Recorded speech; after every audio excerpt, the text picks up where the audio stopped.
Aleluya, gloria al Señor. Amados hermanos, una vez más, un domingo más, delante del Señor y de todos vosotros, para traer el mensaje que el Señor ha puesto en mi corazón.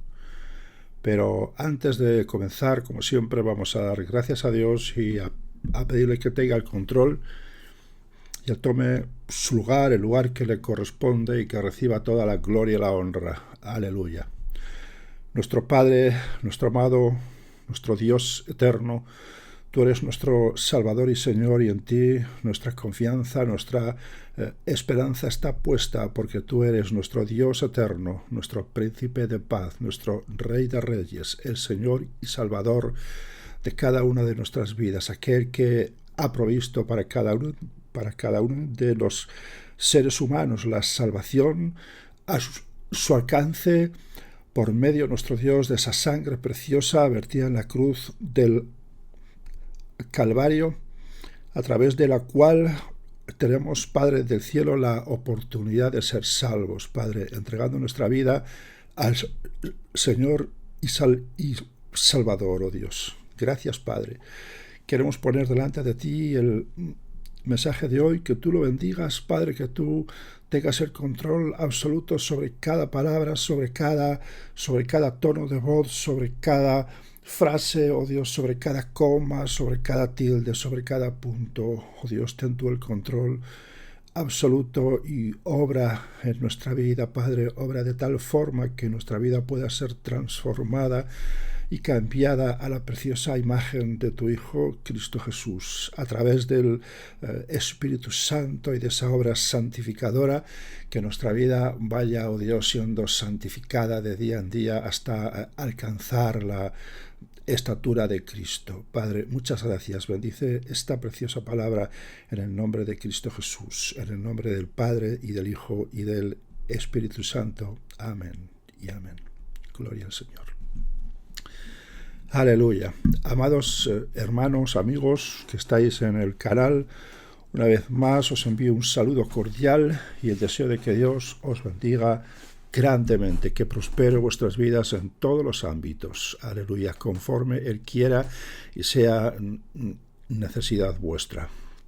Vamos a buscar en nuestras Biblias la preciosa y bendita palabra de Dios en Lucas, en el capítulo 21, versículos 1 y 2. Lucas 21, versículos 1 y 2. Os voy a dar un tiempito para que vayáis buscando en vuestras Biblias esta palabra, estas letras que ya hemos hablado hace un tiempo, pero que hoy vamos a verlas desde otro punto de vista, porque la palabra de Dios es viva y eficaz y más cortante que toda espada de dos filos, y sirve para muchas cosas. Aleluya, conforme ella misma dice.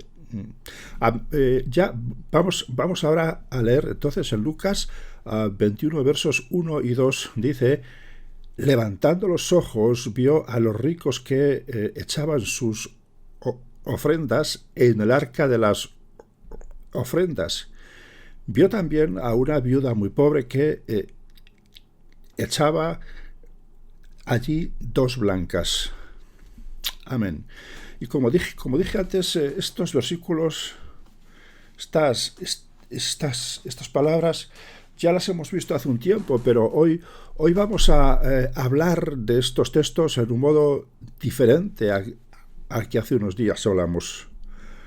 Hace bastantes años, porque el tiempo se pasa pronto, hace bastantes años, antes de aceptar al Señor, formaba parte de un grupo de rescate de élite que principalmente se ocupaba en la montaña, con una organización militar y una exigencia de conocimientos y disposición física grandes, un ejercicio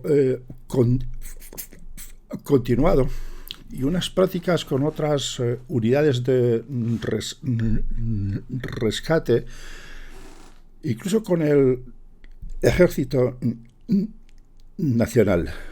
En uno de estos ejercicios, los mandos del ejército al cargo de las operaciones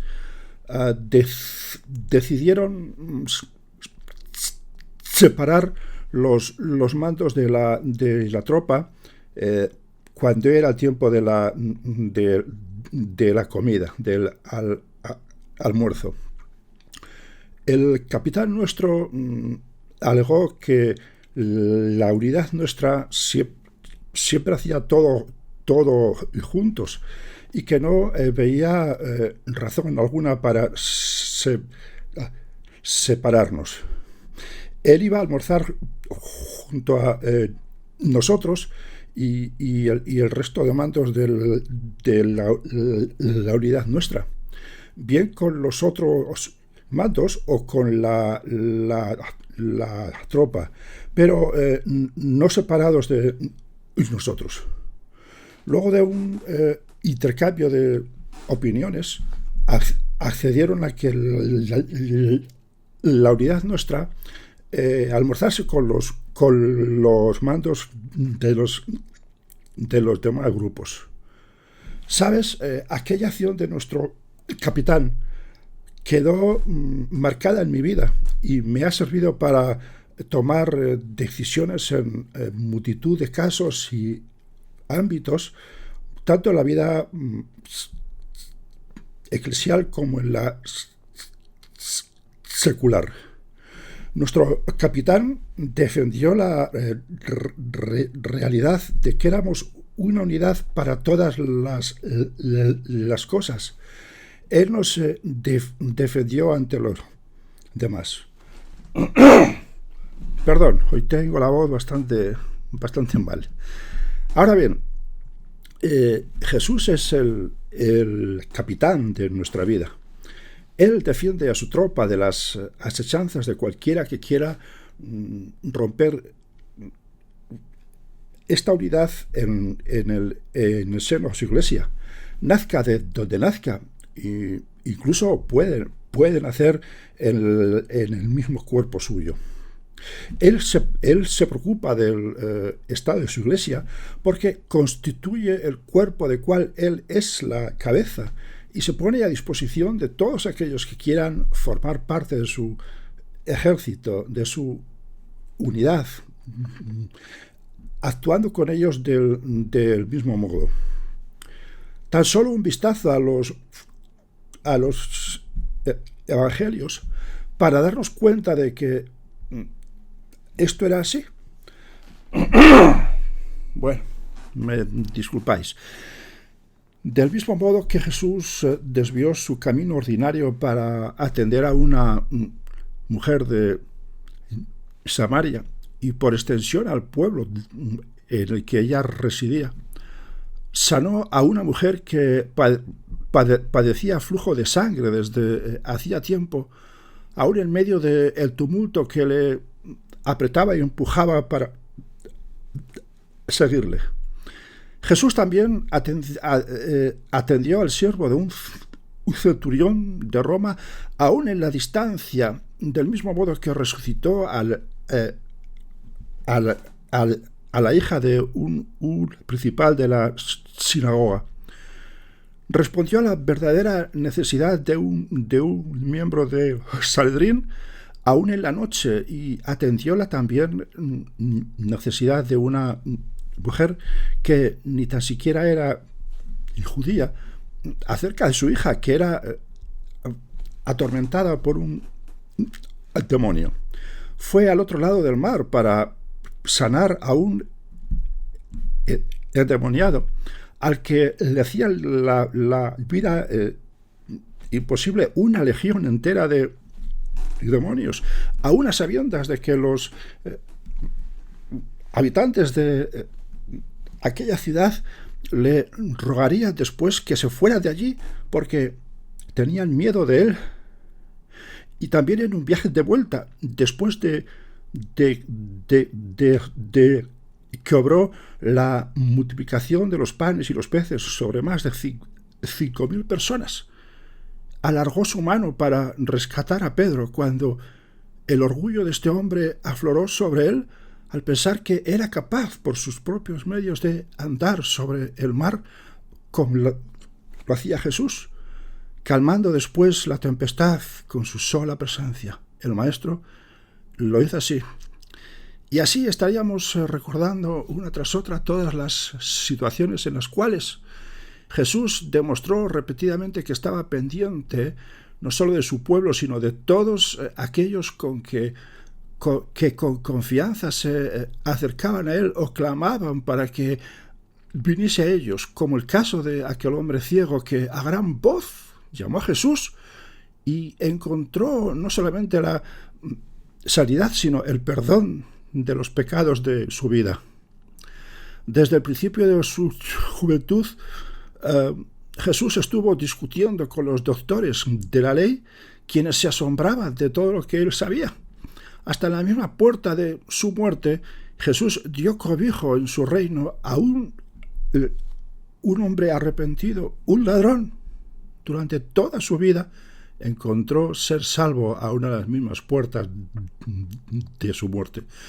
Jesús demostró sin cesar que Él siempre está a nuestro lado, al lado de su pueblo y también al lado de los que buscan salir, escapar de la situación de desesperación donde se encuentran y rebuscan como aquel mercader de piedras preciosas que no cesó de buscar hasta encontrar la perla de gran precio y al que no le importó vender todas sus otras piedras preciosas para obtener aquella que era inigualable e insustituible. Definitivamente Jesús, nuestro capitán, es el buen pastor que no solo está dispuesto a dar su vida por sus ovejas, sino que lo hizo efectivo, superando a todos aquellos otros que prometen, pero que a la hora de la verdad no son para nada consecuentes con sus promesas. Jesús derramó hasta la última gota de su sangre por toda la humanidad, haciendo efectiva la oportunidad de salvación para todas las personas, mucho más lejos de la promesa de entrega de la sangre que se hace en algunos ámbitos de la milicia, pero que pronto se olvida o se rechaza.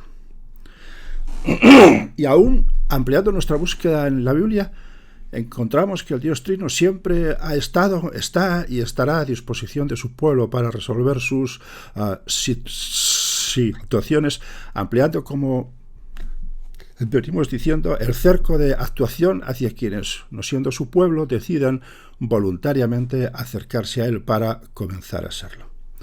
Me viene a la mente aquella multitud que se unió a Israel en su salida de Egipto, o el pueblo gentil que, sin ser pueblo, ha pasado a serlo, siendo llamado desde ese instante, conforme vemos en 1 de Pedro 2:9, linaje escogido, real sacerdocio, nación santa, pueblo adquirido por Dios, con el objetivo de anunciar las virtudes de aquel que nos llamó de las tinieblas a su luz admirable. Aquellos que sin ser olivo hemos sido injertados en el buen olivo y desde entonces somos su viña, de la cual Él espera recoger el fruto en su tiempo. Gloria a Dios, gloria a Dios. Me cautiva la forma en que Jesús se acerca a las vidas de todos aquellos que ni tan siquiera le buscan, para ofrecerles la solución a su auténtica necesidad. Recuerdo cuando caminando por las calles llenas de polvo del Jerusalén de su tiempo, vio a un hombre paralítico desde hacía casi 40 años y acercado a él le preguntó: ¿quieres ser sano? Vaya pregunta podemos pensar. Estuvimos visitando este lugar en Jerusalén hace unos años. Estuvimos en el estanque de los 5 pórticos y vimos la grandiosidad de este estanque de Betesda. Desconozco cómo sería el descenso hasta el agua en los tiempos de Cristo, pero sí puedo decir que aún en la actualidad se me hace difícil incluso pensar que alguna persona entrenada pudiera bajar de forma rápida. Hay mucha profundidad y mucha complejidad en todo el sitio este. Sin lugar a dudas, el que llegaba primero era sanado. Aquel hombre no habría tenido nunca la oportunidad, ni tan siquiera habría pensado llegar a ese agua el primero. Él había perdido toda la esperanza de recuperar el ser sano. Sencillamente resultaba imposible que fuera sano, pues cualquier otra persona iba a llegar antes que él. Podríamos decir también que él no esperaba a nadie, no confiaba en nadie que le cogiese y le bajara antes que nadie. Nadie que diera nada para que él fuera sano. Cuando ocurre lo inesperado, Jesús se acerca a él. Jesús viene a él y no espera a que el hombre hable, sino que el Señor inicia la conversación, el diálogo, y le pregunta a este hombre que está allí postrado que si quiere ser sano. Y el hombre le responde que es imposible serlo porque da por sentado que no ocurrirá nunca, al menos en la forma que él pensaba que iba a ocurrir. Ahora bien, tú que conoces la historia, Jesús se salta el protocolo de actuación, el protocolo de sanidad para los que allí estaban, porque Jesús siempre está por encima de las circunstancias. ¿Y por qué lo hace? Pues porque Jesús es el capitán y puede poner al alcance de cualquier necesitado la oportunidad para que la necesidad de su vida sea resuelta. Recuerda, Jesús es el capitán. Nadie, ningún otro hay por encima de él, por muy doctor de la ley se tenga o responsable de las cosas de Dios crea que es. Si lees con atención esta historia en Juan 5, te podrás dar cuenta de que cuando aquel hombre fue sano y recorrió las mismas calles de polvo de Jerusalén, para muy posiblemente ir de vuelta a su casa, le detuvieron en el camino aquellos que no habían sido capaces de acercarse a él para nada. Y le recriminaron, fíjate bien, no que hubiera sido hecho sano, sino que portara su camilla en la que había estado postrado durante casi 40 años solamente porque era sábado. Y en ese día la ley no permitía hacer ningún esfuerzo. Entonces, y si sigues viendo con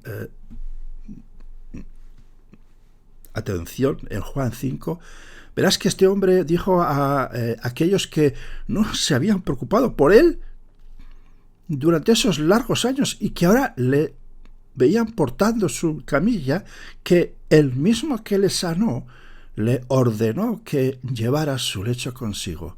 ¿Y quién fue el que le ordenó hacer esto? El capitán, el que está por encima de todo, porque todo, escucha bien, todo, absolutamente todo lo que hay en el cielo y en la tierra y debajo de la tierra, le pertenece. Y todo ello alabará su nombre y le dará alabanza, gloria, honra y poder por los siglos de los siglos, conforme podemos ver en el mismo Apocalipsis 5, versículo 13, donde dice: y a todo lo creado que está en el cielo y sobre la tierra y debajo de la tierra y en el mar, y a todas las cosas que en ellos hay, oí decir, escribe Juan, al que está sentado en el trono y al Cordero sea la alabanza, la gloria, la honra y el poder por los siglos de los siglos. Amén.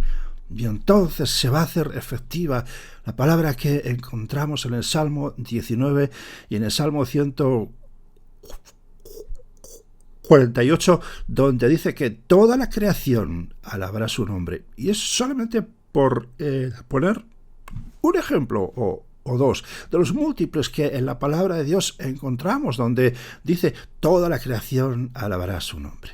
Aleluya. Gloria al Señor. Efectivamente, los evangelios y toda la Biblia demuestran lo que aquel coro afirmaba con decisión.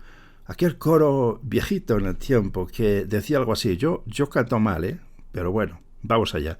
No hay imposibles para Dios. No lo hay, no lo hay. Mi Dios tiene todo el poder. Aleluya. Un corito precioso que muestra una realidad evidente. Para Dios no hay nada imposible. No lo hay, no lo hay. Mi Dios tiene todo el poder. ¿Sabes, amigo, hermano? Hasta tal extremo llega esta afirmación que hiperbólicamente podemos leer en Lucas 18 unas palabras de Jesús a sus discípulos. Y tú conoces esta historia también muy bien, en la cual un joven rico estuvo casi a punto de obtener la vida eterna al acercarse al maestro para interrogarle acerca de cómo podría alcanzarla. En los versículos 24 y 25 de Lucas 18 tú puedes leer que Jesús dice, una vez que el joven rico se marcha triste, dice, cuán difícilmente entrarán en el reino de Dios los que tienen riquezas. Y Jesús dijo, es más fácil pasar un camello por el ojo de una aguja que entrar un rico en el reino de Dios. Fíjate, más difícil es que un rico entre en el reino de Dios que un camello pase por el ojo de una aguja. Algunos han tratado de explicar este versículo hablando de puertas grandes y de postración de camellos para poderlas pasar. Pero el versículo es hiperbólico. Un camello nunca atravesará el ojo de una aguja, aunque sea una aguja de coser cuerdas grandes y se trate de un camello muy pequeño. No da para más. A no ser que queramos obtener una enseñanza con todo ello. Entonces, en ese caso sí. Pero es imposible que un camello pase por el ojo de una aguja. Es imposible. Pero, y esto es lo importante, porque los discípulos que estaban al lado de Jesús cuando él dijo estas palabras, sí captaron el mensaje de Jesús al preguntarle en el versículo 16, ¿quién pues podrá ser salvo? ¿Quién pues podrá ser salvo? En otras palabras, los discípulos estaban diciendo a Jesús que nadie podría ser salvo. No se puede ser salvo. Y efectivamente sabemos que nadie puede ser salvo, al menos por sus obras. Pero como decía antes, la importancia de todo esto es la respuesta de Jesús en el versículo 27. Jesús dice, lo que es imposible para los hombres es posible para Dios. Lo que es imposible para los hombres es posible para Dios. A través del sacrificio voluntario de Jesucristo en la cruz, Dios ha hecho posible lo que era imposible y lo ha puesto al alcance de todos los seres humanos, porque, como hemos leído al principio, Jesús está mirando la aflicción de las personas. Está mirando sus necesidades, sus debilidades, sus dolencias, sus adversidades, sus carencias, Está mirándolo todo. Y todo ello lo quiere resolver. Y a veces lo resuelve a través de la fe de las personas o de la misericordia que obra a través de la gracia derramada de Dios, aún sin fe alguna. ¡Aleluya! Él tan solo dice la palabra y se hace su voluntad. Él tan solo dice la palabra y se hace su voluntad. Algunos hijos de Dios no se han dado cuenta de ello, pero hubo un centurión que percibió la autoridad de Jesús y le dijo lo que podemos leer en Lucas 7, versículos 7 al 9, y el contexto obligado, por supuesto. Allí leemos que aquel hombre dijo: «Ah, Señor, no te molestes, pues no soy digno de que entres bajo mi techo. Pero di la palabra y mi siervo será sano. Porque también yo soy hombre puesto bajo autoridad y tengo soldados bajo mis órdenes. Y digo a este: ve y va, y al otro: ven y viene, y a mi siervo: haz esto, y lo hace». Aquel hombre captó la autoridad de Jesús y fue consciente del poder que la palabra del Maestro tenía, tiene y tendrá. De esta forma Jesús pudo obrar con facilidad en la necesidad de aquel hombre. Amigo, hermano, la pregunta ahora es forzada. ¿Los soldados y siervos de Cristo Jesús obedecen sus órdenes? ¿Tú qué eres? ¿Eres soldado de Cristo Jesús? ¿Eres siervo del Señor? ¿Y obedeces sus órdenes? En efecto, Jesús quiere resolver las necesidades de las personas, de todas las personas. Pero la necesidad mayor que una persona tiene, la necesidad vital que una persona tiene, la necesidad principal que una persona tiene, es la necesidad de salvación. Y no siempre es consciente de que tiene esta necesidad. Ni todas las personas son conscientes. Recordamos algunos casos en los que Jesús no solo sanó a las personas de sus necesidades y de sus enfermedades, sino que además les perdonó los pecados, acercando el reino de Dios a sus vidas. No todos ellos respondieron, pero hubo algunos que sí. Se cumplió, pues, las palabras de Juan, cuando en Juan 1, versículos del 10 al 13, donde de nuevo puedes leer unos versículos que conoces. Dice así la santa palabra de Dios, refiriéndose a Cristo Jesús: «En el mundo estaba, y el mundo por él fue hecho, pero el mundo no le conoció. A lo suyo vino, y los suyos no le recibieron.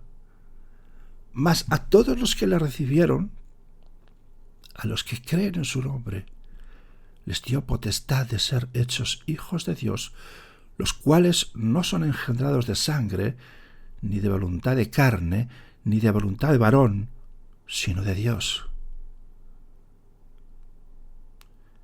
Y estos 4 versículos aclaran la necesidad verdadera que el ser humano tiene, la necesidad de salvación y el esfuerzo realizado por Dios para resolver esta necesidad. Aclaran estos versículos la reacción negativa del ser humano ante tal ofrecimiento y aclaran también la amplitud de la misericordia extrema de Dios al hacerla extensiva a todo el mundo, además de a su pueblo. Esto es un acto de indudable misericordia, porque amar a los que nos aman no tiene ningún misterio, pero amar a nuestros enemigos tiene gran galardón, como el Señor mismo nos recuerda en numerosas ocasiones. Aleluya. Entonces, amigo, hermano, ya sabes cuál es tu verdadera necesidad. Leemos en la palabra allí en Lucas 5 acerca de otro hombre que era impedido de manos y pies. Un paralítico dice que fue traído a la casa de Jesús en Capernaum. Los que le traían tuvieron que entrar por el tejado, apartando las ramas, pues las cercanías de la casa estaban llenas de gente enferma. Y allí en Lucas 5, versículo 20, vemos que cuando Jesús vio tanta fe, le dijo a este hombre impedido: «Hombre, tus pecados te son perdonados». poco adelante leemos en el contexto que estas palabras fueron censuradas por unos escribas, por unos fariseos que estaban fuera de la casa. Ellos estaban sanos, al menos físicamente, pero lo suficientemente enfermos y necesitados como para permitir al enemigo que tuviera control sobre sus mentes y les diera a pensar en sí mismos acerca de Cristo Jesús, porque leemos en 5:21 que ellos cavilaban, pensaban entre sí, diciendo: nadie puede perdonar pecados sino Dios. Claro, tú lees estos textos y piensas, ¿verdad? Ahora, ¿acaso Jesús les respondió para decirles que evidentemente esa era una prueba de que Él era Dios? Jesús podía haberlo hecho de esta forma clara, pero no hizo tal cosa. Solamente les puso en una encrucijada al decirles que quizás fuera más fácil decir esto a sanar la enfermedad de este hombre. Sanar a aquel hombre podía ser evaluado en el instante por toda la gente. Podían haber visto que este hombre llegó a Jesús paralítico y que salió de allí por su propio pie cogiendo con sus manos aquella camilla. Pero en cambio el perdón de pecados no podía ser evaluado porque es algo interno. Entonces Jesús, para demostrar que Él tenía autoridad y poder sobre ambas cosas, sanó al paralítico de la misma. Ahora bien, ¿reaccionaron aquellos escribas fariseos? Tal vez, pero no dieron muestra de ello.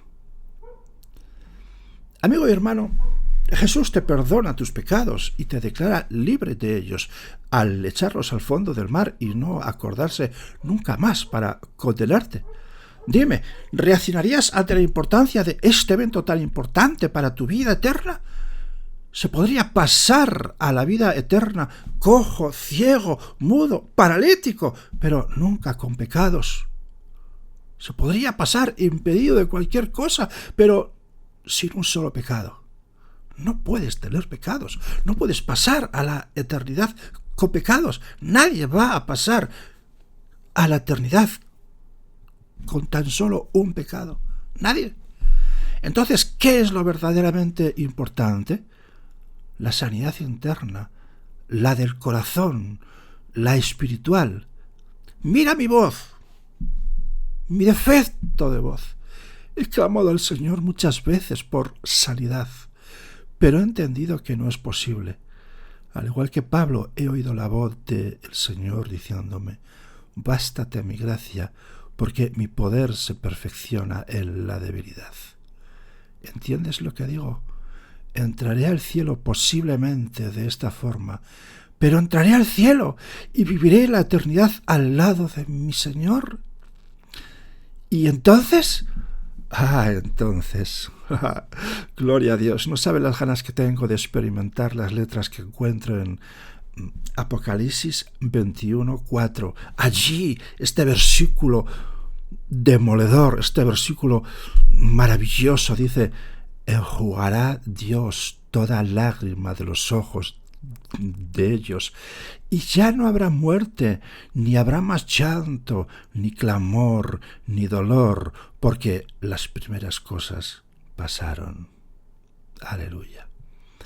Amigo, hermano, estas son las primeras cosas, las cosas que pasamos en esta vida hasta que Jesús venga a por nosotros.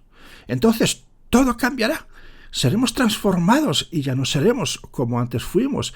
El Señor cambiará nuestro lamento en baile y seremos vestidos de lino fino, limpio y resplandeciente. Seremos entonces santificados por Cristo Jesús y luego presentados al Padre Eterno antes de que se celebren las bodas del Cordero. Luego la eternidad a su lado. Aleluya. ¿Lo tienes? ¿Sí? ¿Tienes la eternidad asegurada al lado de Cristo? ¿Sí? Enhorabuena, amigo. Enhorabuena, hermano mío. ¿No lo tienes? ¿A qué esperas? Jesús ya pagó el precio por ti hace muchos años en la cruz del Calvario. Entrégale tu vida, tu corazón, tus sueños, tus deseos, tus anhelos. Entrégale todo, en particular y en especial, entrégale tus pecados. Solo así podrás entrar en la salvación eternamente. Hazlo ahora, no te tardes. Luego quizás ya no sea posible porque el tiempo para ello acabó. Si quieres hacerlo ahora, entrega tu vida al Señor ahora. Y al tiempo que haces esto, ora conmigo. Aleluya. Señor Jesús, muchas gracias, porque he entendido en el día de hoy que lo más importante para mí es estar al lado tuyo eternamente. Eso que la Biblia dice, vida eterna, salvación eterna, estar a tu lado, en el reino de los cielos contigo. Quiero estar a tu lado, oh Señor, eternamente. Quiero, Dios, entregarte toda mi vida por completo, no solamente mis sueños, mis deseos, mis adversidades, mis anhelos, mis dolencias, mis enfermedades, no solo esos, también mi pecado, también mi vida pecaminosa, también esta vida que está apartándome de ti. Quiero entregarte ahora, en este instante. Quiero decir, oh Señor, toma mis pecados y llévalos contigo. Los clavo allí en la cruz, allí son clavados y allí mismo es expuesto el adversario de mi vida, el que ha estado, oh Dios, engañándome durante todo este tiempo y apartándome de ti. Quiero, Dios, entregar mi corazón a ti. Quiero pedirte que tú, a partir de hoy, transformes mi vida de día en día, para que pueda llegar a la meta y pueda oír aquellas palabras preciosas. Bien, buen siervo y fiel, sobre poco has sido fiel, sobre mucho te pondré, entra en el gozo de tu Señor. Aleluya. Quiero oír esas palabras de tu boca. Quiero oír que con tu voz me dices esas palabras a mí, siervo tuyo, esclavo voluntario tuyo. Oh Señor Jesús, ayúdame a entregarme de corazón en este día a ti, a entregarte toda mi vida por completo, para que a partir de hoy tú comiences a santificarme, de tal forma que un día pueda ser vestido con lino limpio, blanco y resplandeciente. Aleluya. De tal forma que allí tú enjuagues toda lágrima de mis ojos y ya no haya más muerte, y se acabe todo llanto y clamor y dolor, porque las primeras cosas han pasado. Ah, Señor, quiero llegar a ese día en el cual tú me presentes delante del Padre Eterno como tu esposa. Aleluya. Quiero, Dios, entregar mi vida a ti de tal forma que yo sea reconocido por el Padre Eterno como rescatado por ti a través de aquella sangre en la cruz del Calvario, vertida con tanto esfuerzo por ti, oh Dios. A Jesús, muchas gracias por la oportunidad que tú me estás dando en este día de poder entregarme a ti. Ayúdame, oh Dios, a hacerlo de forma genuina. Ayúdame, oh Dios, a entregarme a ti de una forma verdadera y auténtica, para que tú puedas obrar en mí una sanidad completa desde dentro hacia afuera, que los demás puedan ver y evaluar que efectivamente se ha producido una transformación, un cambio desde mi interior que está repercutiendo en mi exterior. Aleluya. Gloria a Dios, delante de ti, Jesucristo, me pongo en este día, para que tú obres de esta forma en cada área, en cada rincón, en cada lugar de mi ser, aún en los lugares que para mí están escondidos, que no los conozco, aún en aquellos lugares íntimos y secretos que aún yo no sé, pero que tú sí sabes. Obra, oh Dios, para que todo sea limpio y para que todo sea renovado. Oh Dios del cielo, muchas gracias. Dios eterno, Padre eterno, Espíritu Santo, gracias en el nombre poderoso y precioso de Jesucristo. Aleluya. Amén y amén. Amigo y hermano que estás escuchando a través del canal, espero y deseo que tú hayas entregado tu vida a Jesucristo de una manera sincera y que a partir de hoy escudriñes en su palabra, busques su voluntad a través de su palabra, y ores delante de Él día a día y te pongas a disposición, a merced de Él, que atravieses esa barrera que hasta el día de hoy ha estado separando la cercanía al Señor, y que su voluntad obre en tu vida de una manera preciosa y maravillosa, y que los cielos se abran de nuevo para ti, para que la bendición de Dios fluya como Él quiere sobre tu vida, y esa bendición sobreabunde y tú seas ungido por el Señor y declarado hijo suyo a través de la sangre preciosa de Cristo, obrando en cada área, en cada rincón de tu ser. Aleluya. Yo le pido al Señor que Él te bendiga en cada área de tu vida, y que Él prospere tu vida conforme tu necesidad y su voluntad. Hasta el próximo día, amigo, hermano. Que Dios te bendiga una vez más. Amén y amén. Gloria a Dios.